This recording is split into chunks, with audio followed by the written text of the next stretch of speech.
Today ngayon. At may isang babaeng naglilinis sa may hagdan.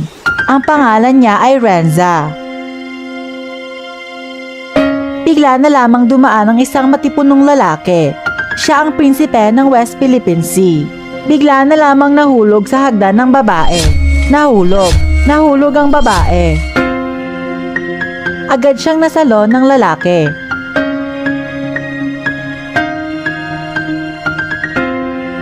Magandang bene-bene, ayos ka lang ba? Tanong niya. Agad na tinulak ni Renza ang lalaki. Hindi niya alam na siya ang isa sa mga kontraktor ng flood control.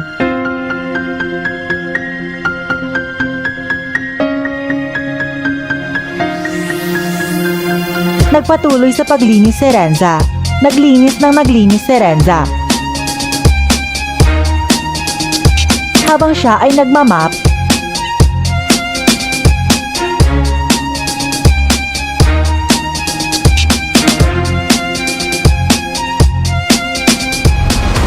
biglang dumaan ang mga grupo ng mga warka.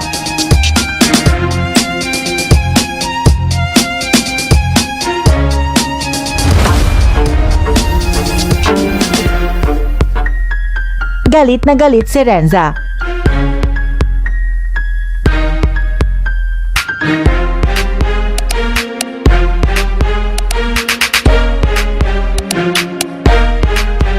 Pinagalitan niya ang mga ito. Mga pasneya kayo. Natitikman ninyo ang batas ng aking brilyante. Ang sabi ni Renza. Walang ginawa ang mga warka. Tinawanan lang nila si Renza. Sobrang nakakatawa. H-A-H-A-H-A-H-A. Galit na galit si Renza. Umiyak na lang siya ng umiyak. H-U-H-U-H-U-H-U-H-U.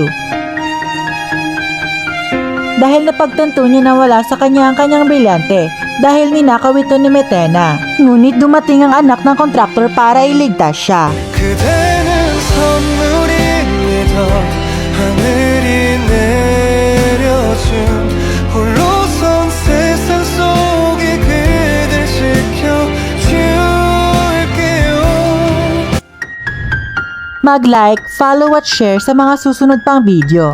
Disclaimer: ang bidyong ito ay gawa-gawa lamang at pawang katuwaan. Kung may pagkakahawig man sa totoong tao, lugar, o pangyayari, malamang guni-guni niyo lang yon.